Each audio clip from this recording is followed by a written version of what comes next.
নমস্কার, আমি ভাস্কর। আজ গল্প কিন্তু সত্যিতে, বিষয় নোবেল শান্তি পুরস্কার।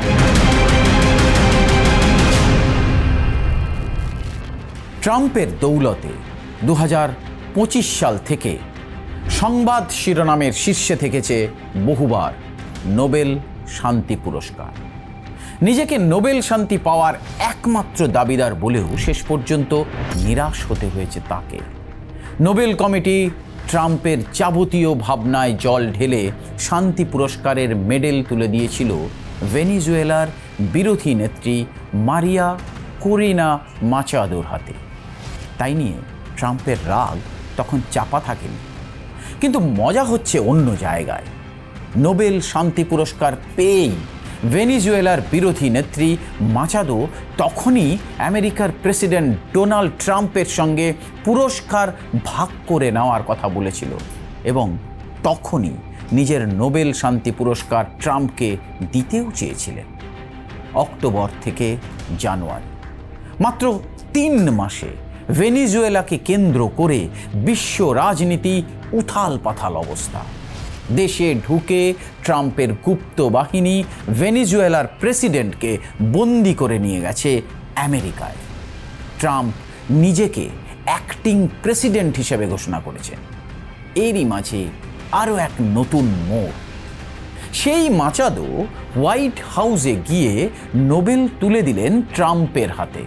ট্রাম্পও গদগদভাবে সেই সম্মান গ্রহণ করলেন। রাজনৈতিক চাল, রাজনীতির মারপ্যাচ। ভেনিজুয়েলার বিরোধী নেত্রী সেই ট্রাম্পের হাতে তার প্রাপ্ত নোবেল তুলে দিলেন, যিনি তার দেশের প্রেসিডেন্টকে বন্দি করে রেখেছেন আমেরিকায়।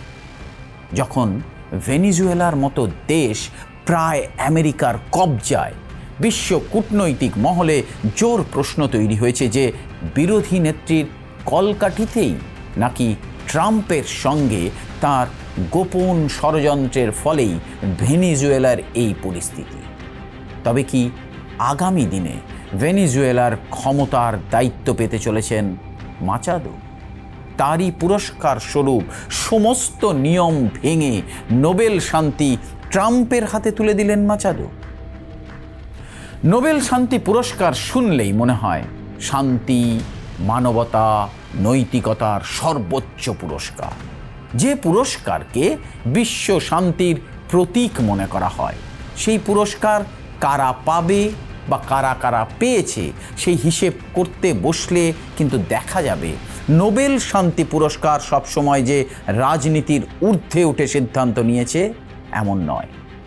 বরং ভালো করে দেখলে দেখা যাবে বেশিরভাগ ক্ষেত্রেই নোবেল শান্তি তাঁরাই পেয়েছেন যাদের সঙ্গে আমেরিকার সম্পর্ক ভালো ছিল বা পরবর্তীতে ভালো হয়েছে, বা সেই সব নোবেল ব্যক্তিত্বকে কাজে লাগিয়ে আমেরিকা তাদের দেশের অভ্যন্তরীণ বিষয়ে নাক গলিয়েছে বা রাজনৈতিক দিক থেকে আমেরিকাকে সুবিধা করে দিয়েছে।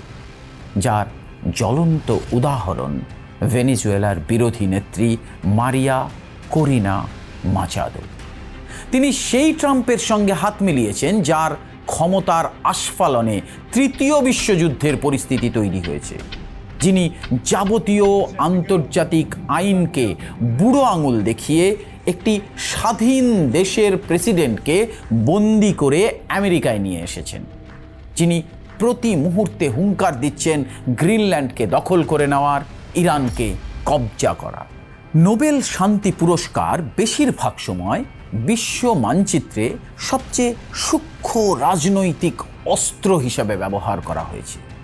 মানবতার আদর্শকে সামনে রেখে আসলে কি ভূ রাজনীতির হাতিয়ার হিসাবেই ব্যবহার করা হয়েছে নোবেল শান্তি পুরস্কারকে অনেকবার, যাকে বলা হয় সফট পাওয়ার ইকুয়েশন।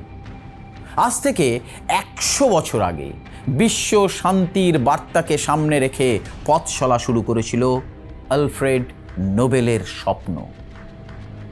এই 100 বছরে বহুবার রাজনীতির রং লেগেছে নোবেল শান্তির গায়ে। বহু প্রশ্নের সামনে পড়তে হয়েছে নোবেল শান্তি পুরস্কারকে।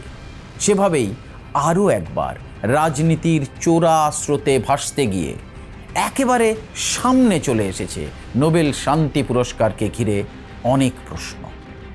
আলফ্রেড নোবেলের উইল অনুযায়ী নোবেল শান্তি তারাই পান যারা যুদ্ধ বন্ধে গুরুত্বপূর্ণ ভূমিকা নেন, শত্রু দেশ জাতিগুলোর মধ্যে ভ্রাতৃত্ব ও সহযোগিতা বাড়ান, শান্তি প্রতিষ্ঠায় কাজ করেন, অস্ত্র নিরস্ত্রীকরণে উদ্যোগ নেন, মানবাধিকার রক্ষা ও গণতন্ত্রের পক্ষে কাজ করেন, শিশু, নারী ও নিপীড়িত মানুষের অধিকারের জন্য লড়াই করেন।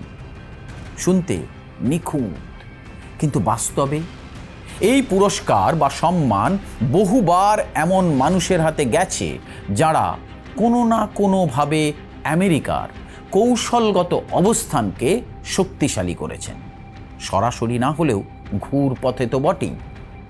এখানেই তৈরি হয় সফট পাওয়ারের তত্ত্ব। সহজ ভাষায় ট্যাঙ্ক, বোমা, যুদ্ধবিমান বা সেনা নয়, রাজনৈতিকভাবে বিরোধী পক্ষের নেতা, মানবাধিকার কর্মীকে সামনে রেখে সেই দেশের রাজনৈতিক ক্ষমতাকে আক্রমণ বা বদলে দেওয়ার খেলা বহুবার খেলেছে আমেরিকা। এই খেলায় ভেনেজুয়েলার মাচাদো প্রথম নয়। আর মজা হচ্ছে, নোবেল শান্তি পুরস্কার এমন এক পুরস্কার যার মাধ্যমে একটা দেশ অন্য দেশকে প্রভাবিত করে। আর তাছাড়া এই পুরস্কারের বিরুদ্ধে প্রশ্ন তোলা মানেই আসলে প্রশ্ন তৈরি হয় শান্তির বিরুদ্ধেই। কিন্তু কখন বা কোন সময় কাকে নোবেল শান্তি দেওয়া হয়েছে বা সেই নোবেল শান্তির ফলে আমেরিকা কিভাবে লাভবান হয়েছে সেই ইতিহাসও লেখা আছে। ইরানের কথায় যদি আসা যায় তবে ছবি আরও স্পষ্ট হবে। শিরিন এবাদি বা নার্গেস মোহাম্মদ একজন 2003 সালে নোবেল শান্তি পেয়েছে, আর অন্যজন 2023। মানবাধিকার, নারী অধিকার বা শিশু অধিকারকে নিয়ে কাজ করার জন্য নোবেল শান্তি পেয়েছিলেন। ইরান এবং আমেরিকার লড়াই বহু পুরনো, কিন্তু ইরানের ভেতরেই ইরানি মহিলার মানবাধিকারের লড়াইয়ের স্বীকৃতি আমেরিকাকে নতুন ডাইমেনশন তৈরি করে দিয়েছিল। ইরানে যখন মহিলা স্বাধীনতার টুটি চিপে ধরেছে সেই দেশের সরকার, হিজাব আন্দোলনের বিপক্ষে যখন রাস্তায় প্রতিবাদ দেখাতে শুরু করেছে ইরানের মহিলারা, ঠিক সেই সময় নারী স্বাধীনতার অধিকার রক্ষায় পুরস্কৃত করা হলো নোবেল শান্তি পুরস্কারে নার্গেস মোহাম্মদকে। এই সুযোগকে কাজে লাগিয়ে আমেরিকা ইরানের বিরুদ্ধে মানবাধিকার রাষ্ট্র বনাম দমনকারী রাষ্ট্রের ন্যারেটিভ বিশ্বের সামনে তৈরি করে।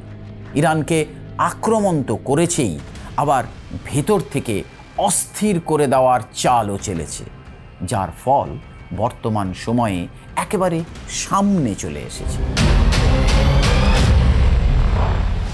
নিজের দেশের মানুষের বিক্ষোভ বিদ্রোহে জ্বলতে থাকা ইরানে মানবাধিকার রক্ষার স্বার্থে আক্রমণের হুঁশিয়ারি দিয়ে রেখেছেন আমেরিকার প্রেসিডেন্ট ডোনাল্ড ট্রাম্প। নোবেল আসলে শান্তি পুরস্কার নাকি সরকার বদলের সফট অস্ত্র, সেই নিয়েই এখন প্রশ্ন তৈরি হয়েছে। এখানেই শেষ নয়। নোবেল শান্তি নিয়ে প্রশ্ন তৈরি হয় ভারতের পাশের দেশগুলোকে ঘিরেও। 2007 সালে উত্তপ্ত বাংলাদেশের দখল নেয় সেনা। তখন নোবেল শান্তি পুরস্কার দেওয়া হয় ডক্টর মোহাম্মদ ইউনুসকে। সেই ইউনুস যার সাথে আমেরিকার মাখামাখি সবার জানা, আর আজ তিনিই বাংলাদেশের সর্বেসর্বা।